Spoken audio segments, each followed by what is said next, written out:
नमस्कार साथियों, चैनल में पुनः आप सभी का स्वागत है। चलिए देखते हैं, आजकल हम लोग राज्य के राज्यपाल के विषय में चर्चा कर रहे हैं। पिछली जो क्लास रही है मैंने आपको बताया था कि राज्यपाल का पद के संबंध में संवैधानिक जो उल्लेख है उसके संबंध में बताया था। साथ ही साथ राज्यपाल की योग्यता के विषय में भी चर्चा किया था और राज्यपाल की नियुक्ति किस प्रकार से होती है इस पे मैंने चर्चा किया था। आज देखते हैं कि राज्यपाल के संबंध में जो सिफारिश है, तो यूँ समझते हैं कि जो राज्यपाल का पद है यह बहुत ही विवादित पद है। इसकी नियुक्ति के संबंध में भी विवाद है और साथ ही साथ इसकी कार्य पद्धति के संबंध में भी विवाद हमेशा उत्पन्न होता रहता है। तो राज्यपाल के पद के संबंध में जो सिफारिश की गई है और विभिन्न प्रकार के आयोग या समिति बैठाई गई है, उसकी जांच के लिए बैठाई गई भी थी। पिछली आयोग जो बैठाया गया था वो राज्यपाल के पद के संबंध में जांच के लिए बैठाया गया था। बहुत प्रकार की बातें हैं। तो राज्यपाल के पद के विवाद उत्पन्न हो जाने के कारण विभिन्न प्रकार के आयोग या समिति बैठाई गई थी। उससे भी प्रश्न बराबर आपके वनडे कंपटीशन में पूछता रहता है कि राज्यपाल के संबंध में जो सिफारिश करने वाले आयोग या समिति थी वह किस प्रकार से गठित की गई थी, कौन कौन सी समिति या आयोग बैठाया गया था राज्यपाल के पद के संबंध में जांच के लिए। तो देखते हैं, पहला जो आयोग गठित किया गया था राज्यपाल के पद के संबंध में, राज्यपाल के नियुक्ति के संबंध में कौन सी सिफारिश दी गई थी और किस आयोग के द्वारा दी गई थी, इस प्रकार की। तो पहला जो रहा है प्रशासनिक सुधार आयोग का गठन किया गया था। प्रशासनिक सुधार आयोग का जो गठन किया गया था वह राज्यपाल की सिफारिश के संबंध में ही गठित किया गया था। प्रशासनिक सुधार आयोग ने कुछ सुझाव दिए थे सरकार को कि राज्यपाल के पद की नियुक्ति जो है किस प्रकार से की जानी चाहिए, उसके कार्य किस प्रकार से। प्रशासनिक सुधार आयोग के बाद जो है भगवान सहाय समिति गठित की गई थी और भगवान सहाय समिति भी राज्यपाल के पद के संबंध में अपनी रिपोर्ट दिया था कि राज्यपाल के पद के संबंध में, उनकी नियुक्ति के संबंध में और उनके विशेषाधिकार के संबंध में किस प्रकार से संशोधन किया जाए या क्या उसमें जोड़ा जाए कि यह पद जो है विवादित न हो। तो प्रशासनिक सुधार आयोग हो गया और दूसरा हो गया भगवान सहाय समिति हो गया। तीसरा जो है यह राजमन्नार समिति गठित की गई थी। राजमन्नार समिति भी राज्यपाल के पद की जांच के लिए बैठाई गई थी। चौथा जो आयोग रहा है सरकारिया आयोग, बहुत ही इम्पोर्टेंट है। ये बराबर क्वेश्चन जो है आपके कंपटीशन में पूछता रहता है कि सरकारिया आयोग का गठन जो है यह किसकी जांच के लिए बनाया गया था। तो राज्यपाल के पद के जांच के लिए बैठाया गया था। अगला है पुंछी आयोग। पुंछी आयोग का जो गठन किया गया था यह सन 2010 में किया गया था। तो यह जो आयोग या समिति बैठाई गई थी यह राज्यपाल के पद की जांच के लिए बैठाई गई थी। बराबर ये कंपटीशन में प्रश्न जो है पूछता रहता है कि निम्नलिखित में से कौन सा राज्यपाल के पद की सिफारिश के लिए या राज्यपाल के पद की जांच के लिए आयोग गठित किए गए थे या नहीं किए गए थे, इस तरह से भी क्वेश्चन देता है। तो प्रशासनिक सुधार आयोग, भगवान सहाय समिति, राजमन्नार समिति है ना, सरकारिया आयोग और पुंछी आयोग, ये विभिन्न प्रकार की समिति और विभिन्न प्रकार के आयोग का जो कार्य था वो राज्यपाल के पद की जांच करने के लिए ही बैठाया गया था। तो आपको यह समिति आयोग अच्छी तरह से याद होनी चाहिए क्योंकि बराबर ही आपके वनडे कंपटीशन में ये पूछता है। राजमन्नार समिति का भी पूछ देता है, भगवान सहाय समिति को पूछ देता है किससे संबंधित है। सरकारिया आयोग तो बहुत ही पूछता है कि सरकारिया आयोग किसके पद की जांच के लिए बैठाया गया था, तो राज्यपाल के पद की जांच के लिए बैठाया गया था सरकारिया आयोग। बहुत ही पूछता है ये क्वेश्चन। आगे देखते हैं, राज्यपाल का जो कार्यकाल होता है या पदावधि जो होती है तो स्वाभाविक है कि जो राज्य का गवर्नर होता है उसका कार्यकाल कितना होता है, इसका बाकायदे संवैधानिक उल्लेख है। यह संविधान के अनुच्छेद 156 में दिया है। संविधान का अनुच्छेद 156 क्या कहता है कि राज्यपाल की नियुक्ति जो है 5 वर्ष के लिए की जाएगी, ठीक है ना, 5 वर्ष के लिए की जाएगी, ये तो कहा गया है। लेकिन वह अपने पद पर तब तक बना रहेगा जब तक अगला उत्तराधिकारी उसका ना आ जाए, यानी कि नया राज्यपाल का पद जब तक न गठित कर दिया जाए तब तक वो अपने पद पर बना रहता है। अमूमन जो कार्यकाल है वो 5 वर्ष के लिए, यानी 5 वर्ष के लिए राज्यपाल की नियुक्ति की जाती है। अगला उत्तराधिकारी आ जाएगा तो अपने पद से हट जाएगा। तो ये 5 वर्ष के लिए इसकी नियुक्ति की जाती है। यह संविधान का अनुच्छेद 156 कहता है, ठीक है ना। आगे देखते हैं।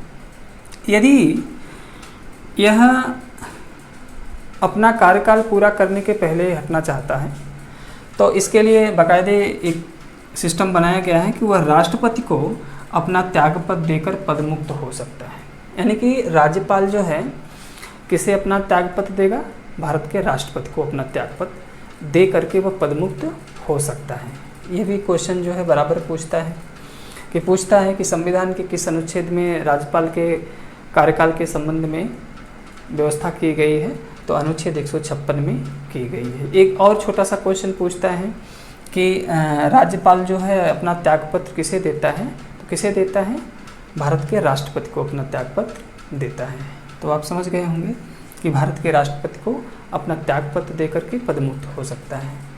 चलिए देखते हैं आगे, छोटी छोटी बातें हैं। शपथ कौन दिलाता है राज्यपाल को, तो राज्य के राज्यपाल को शपथ कौन दिलाता है, इसकी व्यवस्था की गई है संविधान के अनुच्छेद 159 में। संविधान का अनुच्छेद 159 जो है यह राज्यपाल के शपथ ग्रहण की बात कह रहा है, यानी कि राज्यपाल को उसके पद और गोपनीयता की शपथ की बातें जो हैं यह भारतीय संविधान के अनुच्छेद 159 में दिया गया है। देखिए कौन दिलाता है, संबंधित राज्य के, जिस राज्य का वह राज्यपाल होगा उस राज्य के उच्च न्यायालय के मुख्य न्यायाधीश। बहुत ही इम्पोर्टेंट है ये, बहुत ही इम्पोर्टेंट है, बराबर जो है ये प्रश्न पूछता रहता है कि संबंधित राज्य का जो उच्च न्यायालय होगा उस उच्च न्यायालय का मुख्य न्यायाधीश, ठीक है ना, मुख्य न्यायाधीश राज्यपाल को उसके पद एवं गोपनीयता की शपथ दिलाता है। तो यह उच्च न्यायालय, यानी कि जैसा कि मैंने आपको बताया भी था, उच्च न्यायालय पढ़ाया भी था, तो उच्च न्यायालय का जो मुख्य न्यायाधीश होगा वह क्या करेगा, राज्य के राज्यपाल को शपथ दिलाता है। ये एक प्रश्न इसका आता है, बराबर आता है कि राज्यपाल को शपथ कौन दिलाता है, तो कौन दिलाता है, संबंधित राज्य के उच्च न्यायालय के मुख्य न्यायाधीश उसके पद और गोपनीयता की शपथ दिलाता है। चलिए देखते हैं अगला, वेतन देखते हैं कि राज्यपाल को उसके पद का कितना वेतन मिलता है। तो वेतन भत्ता जो मिलता है, राज्यपाल को जो वेतन मिलता है वह राज्य की संचित निधि से दिया जाता है ना। कितना दिया जाता है, 3,50,000 रुपये माह, यानी कि 3,50,000 रुपये प्रति माह क्या है, यह राज्यपाल का वेतन है। और भी भत्ते उसको दिए जाते हैं, हाउस अलाउंस है और यात्रा भत्ता है, मेडिकल की सुविधा है, आवास है, ये सभी जो है इससे अतिरिक्त है। यानी कि 3,50,000 रुपये तो उसको प्रतिमाह मिलता है, इसके अतिरिक्त जो है और भी भत्ते इसको दिए जाते हैं, ठीक है ना।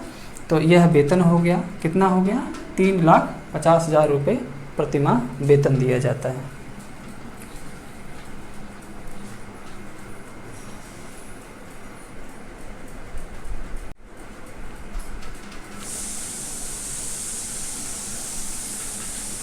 चलिए आगे देखते हैं, यह वेतन हो गया। हाँ, राज्यपाल का जो, यदि किसी राज्य के अलावा किसी दूसरे राज्य में हस्तांतरण की प्रक्रिया है तो राज्यपाल का हस्तांतरण किया जा सकता है, ट्रांसफ़र जो है राज्यपाल का किया जा सकता है। कि जैसे उत्तर प्रदेश का है तो उसे पश्चिम बंगाल का बनाया जा सकता है, पश्चिम बंगाल का है तो गुजरात का बनाया जा सकता है, गुजरात का है तो यूपी का बनाया जा सकता है। इस तरह से ट्रांसफरेबल व्यवस्था है, ठीक है ना। तो राज्यपाल का ट्रांसफ़र हो सकता है। कुछ जो विशेषाधिकार हैं या उन्मुक्तियां हैं, राज्यपाल के कुछ उन्मुक्तियां हैं और कुछ विशेषाधिकार हैं। राज्यपाल को जो विशेषाधिकार प्रदान किया गया है वो विभिन्न प्रकार के विशेषाधिकार दिए गए हैं राज्यपाल को।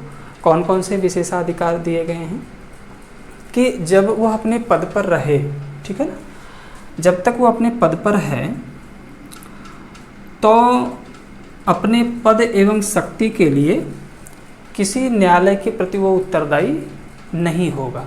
यानी कि जब तक वो अपने पद पर, राज्यपाल जब तक अपने पद पर आसीन है, उसके खिलाफ किसी भी न्यायालय में आप वाद नहीं दाखिल कर सकते या उसके खिलाफ आप नहीं जा सकते। यानी किसी भी न्यायालय के प्रति वो उत्तरदायी नहीं होगा जब तक वो अपने पद पर बना है। तो यह विशेषाधिकार में आता है और उन्मुक्तियों में आता है। तो जब तक वो अपने पद पर है किसी न्यायालय के प्रति वह उत्तरदायी नहीं होगा। चलिए दूसरा देखिए, दूसरा विशेषाधिकार कौन सा है? पद पे रहने, यानी पद पे रहते समय किसी प्रकार के आपराधिक कार्रवाई का प्रारंभ भी नहीं उसके खिलाफ किया जा सकता। यदि राज्यपाल अपने पद पर है तो किसी प्रकार के आपराधिक कार्रवाई उसके खिलाफ नहीं की जा सकती, ठीक है ना। तो ये भी विशेषाधिकार में आता है, उन्मुक्तियों में आता है कि जब तक अपने पद पर है तो किसी प्रकार की आपराधिक कार्रवाई उसके प्रति नहीं की जाएगी। तीसरा देखते हैं जो विशेषाधिकार दिए गए हैं, पद पर आरूढ़ के दौरान न उसे गिरफ्तार किया जा सकता, न किसी कारावास में बंद किया जा सकता है। यानी कि जब वो अपने पद पर जब तक अपने पद पर बैठा है न उसकी गिरफ्तारी किसी मामले में की जा सकती है और न ही उसे किसी प्रकार का कारावास की सज़ा दी जा सकती है। तो यह जो है राज्यपाल की उन्मुक्तियां एवं विशेषाधिकार हैं। चलिए आगे चलते हैं, आगे देखते हैं राज्यपाल की शक्तियां एवं कार्य। तो स्वाभाविक है, मैंने आपको राष्ट्रपति की कार्य एवं शक्तियों के विषय में चर्चा किया था। वहीं पे राज्यपाल की शक्तियां एवं कार्य हैं, कौन कौन सी शक्ति इसे प्रदान की गई है, कौन कौन से कार्य राज्यपाल को सौंपे गए हैं। तो जैसा कि आप जानते भी हैं, हमने बताया था आपको, केंद्र की कार्यपालिका की शक्ति जो है राष्ट्रपति में होती है। यह तो मैंने बताया था आपको कि केंद्र की जो कार्यपालिका शक्ति होती है वो किस में होती है? राष्ट्रपति में होती है, लेकिन वास्तविक शक्ति नहीं होती है ना। देखिए यहाँ दो बातें हैं, बहुत बारीकी से समझिएगा कि कह रहा है केंद्र की जो कार्यपालिका शक्ति होती है वह राष्ट्रपति में होती है, लेकिन वास्तविक शक्ति नहीं होती। वास्तविक शक्ति जो है संघ मंत्रिपरिषद में होती है ना। यानी कि कह रहा है केंद्र की वास्तविक जो कार्यपालिका शक्ति है वह संघ मंत्रिपरिषद में होती है। जैसा कि मैंने आपको जब राष्ट्रपति पढ़ाया था तो इसके विषय में मैंने चर्चा किया था कि जो केंद्र की वास्तविक जो कार्यपालिका शक्ति होती है वह संघ मंत्रिपरिषद में होती है, लेकिन केंद्र की कार्यपालिका शक्ति राष्ट्रपति में होती है। इसी प्रकार से चूँकि पद की साम्यता है कि भारत का राष्ट्रपति, राज्य का राज्यपाल, तो अब देख लेते हैं कि राज्य की कार्यपालिका शक्ति होगी किसमें होगा? वो राज्यपाल में होगा। यानी कि राज्य की कार्यपालिका शक्ति राज्यपाल में होता है। अब यहीं पूछ दें कि राज्य की कार्यपालिका की वास्तविक शक्ति किस में होती है, तब आप क्या बताएंगे? तो राज्य की मंत्रिपरिषद में होती है, ठीक है ना। तो जो राज्य की मंत्रिपरिषद अलग होती है ना, केंद्र की मंत्रिपरिषद अलग होती है। जैसा कि कार्य का सिस्टम भी अलग अलग है लोगों का। तो जो राज्य की कार्यपालिका शक्ति राज्यपाल में होती है और राज्य की कार्यपालिका की वास्तविक शक्ति जो होती है राज्य मंत्रिपरिषद में होती है, ठीक है ना। यह बातें तो आप जान गए होंगे। हाँ, जो राज्यपाल की शक्ति एवं कार्य हैं वो निम्नलिखित प्रकार से इन्हें प्रदान किया गया है, जिसमें पहला है कार्यपालिका संबंधी शक्ति, ठीक है ना। राज्यपाल की कार्य एवं शक्तियों में पहला है कार्यपालिका संबंधी शक्ति। अब कार्यपालिका संबंधी शक्ति मैं इसके विषय में डिटेल में आपको बताऊंगा, अगली क्लास में बताऊंगा कि राज्यपाल की जो कार्यपालिका संबंधी किस प्रकार की शक्ति प्रदान की गई है। तब तक के लिए बहुत बहुत धन्यवाद, बहुत बहुत शुभकामनाएं।